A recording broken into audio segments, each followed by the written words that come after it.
You are listening to the Spactastic Mysteries podcast. We are continuing Anna Gale Line's second novel in the Jaguar and Peacock series, Without Clearance. Colonel Jessa Masters, a fearless and seasoned federal agent for the Intergalactic Intelligence Bureau, IIB, commands the SpaceVessel Liberty with unparalleled precision. Alongside her partner and husband, Nate Masters, a skilled investigator with a sharp intellect, she has faced some of the galaxy's most dangerous criminals. But nothing could prepare them for their next mission, a personal one. When a fellow federal agent is found brutally murdered aboard the Liberty, the crime scene is not just a professional setback, it's a chilling threat that hits too close to home. As Jessa and Nate dig deeper, they uncover clues that suggest this murder is no random act of violence. It's part of a decades-old vendetta, a sinister plot aimed at dismantling Jessa's entire family. Without Clearance is a high-stakes, action-packed space thriller filled with twists, conspiracies, and a powerful tale of love and loyalty in the face of overwhelming danger. This is Episode 7, A Hint of Betrayal. If you have not subscribed, do so now, and hit the bell to be notified of new episodes. I heard Nate tell someone outside our bedroom doors. The talking sounded as if it were coming from the dining room area. I turned over to glance at the clock on my nightstand. 0703 hours. I finally got her to sleep a few hours ago, complained Nate. I pulled back the covers and climbed out of bed. I grabbed my blue, terry cloth robe at the end of the bed. I shoved my arms into it, pulled it around me and tied it in front. I scurried over to the entrance. "I am so sorry, Nate," a voice I recognized as Joey's comforted him. "I know how much you were looking forward to having a child of your own. It will happen, just not right now.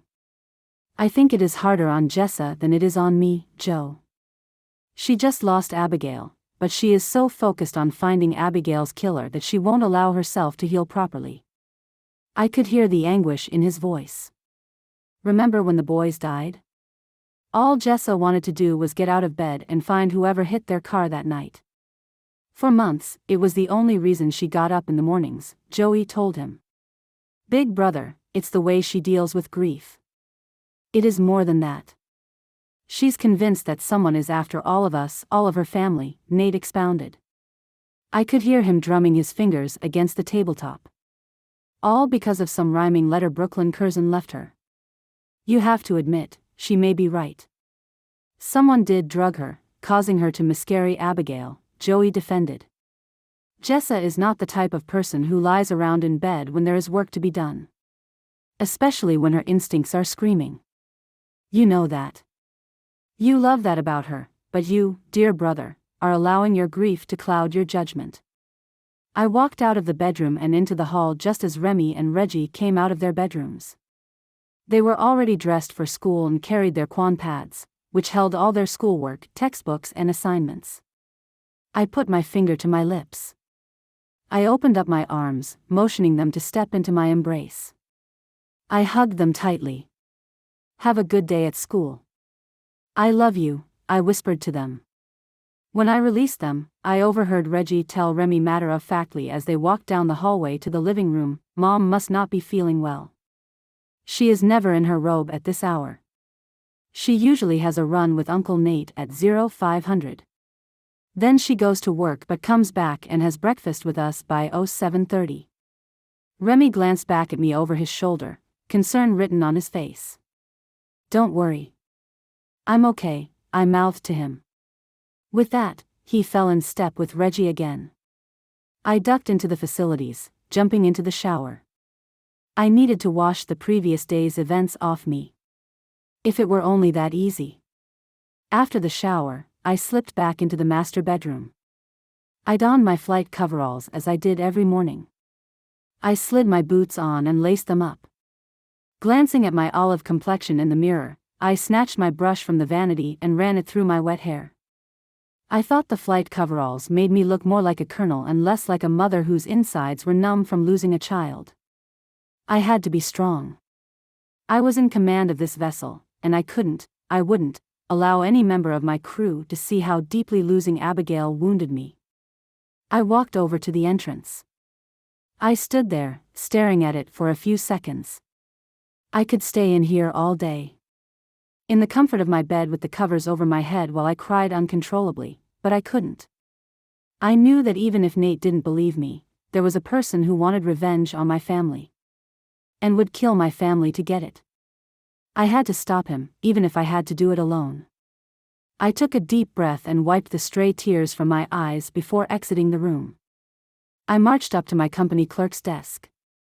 Lieutenant Melissa Thornhart sat behind a reception desk outside my office. She filed reports, ordered supplies, and handled the mundane tasks that went along with running a star vessel. It was also her job to shield me from unwanted guests and calls. "Has my husband gone on duty yet, Lieutenant?" "Yes, ma'am.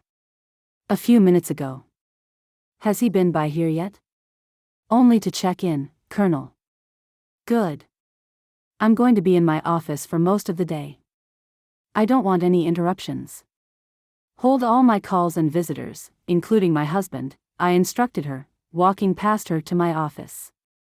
I barely heard her say, "Yes, ma'am." Inside, I ambled to the window seat and sat.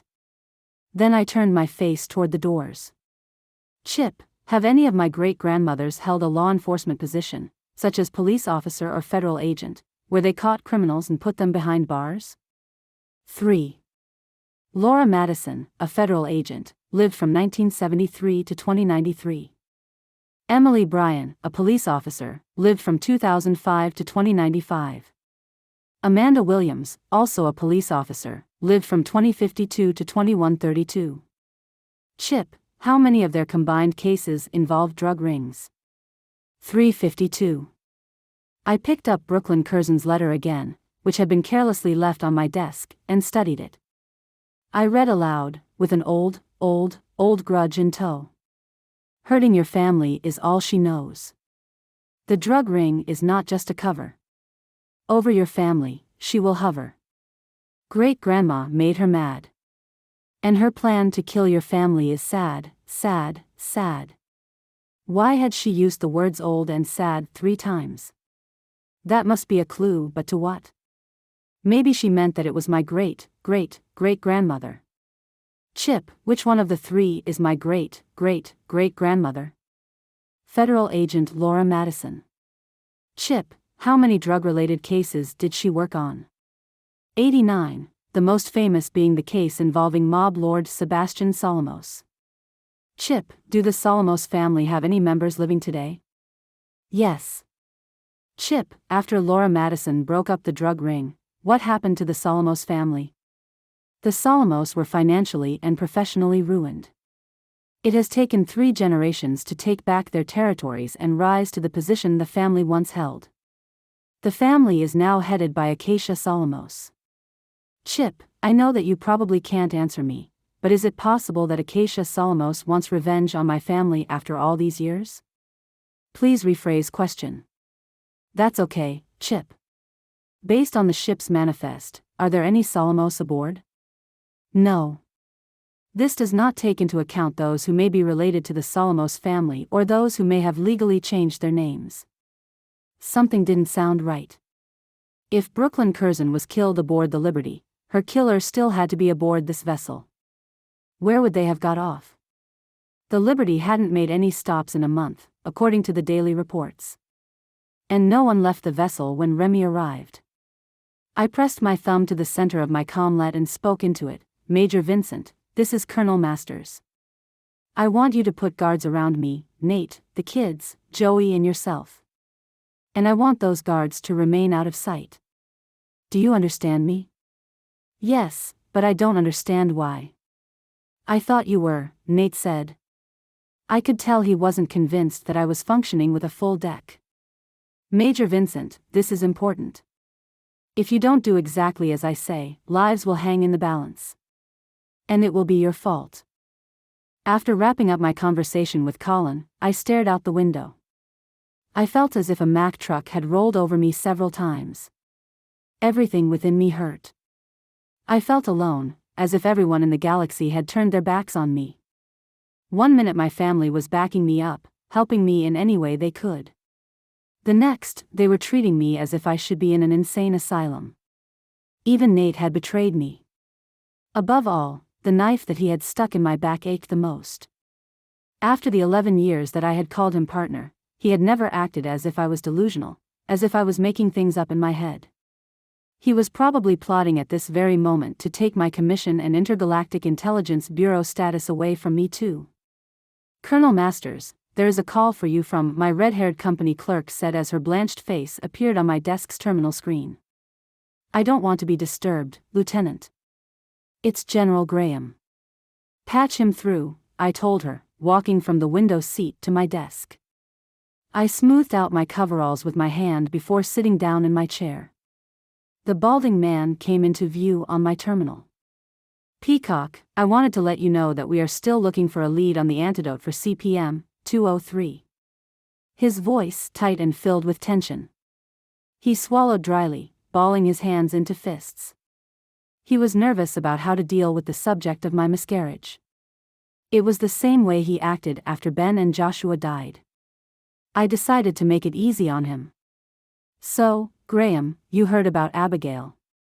He visibly relaxed, leaning forward. "Jag called and explained the situation, but from the way he described your reaction, I couldn't believe he was talking about you. I still don't." He scrutinized my face for clues to the confusion written all over his face. "You know that even though I am your superior officer, above all, I am your friend. If there is anything I can do, let me know." I shot him a grateful smile, then looked down at my hands. "I believe someone has a vendetta against my family, and they plan to kill us."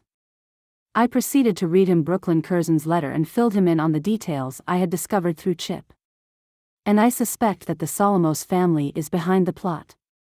He was silent for a few minutes, casting a slow, appraising stare over me.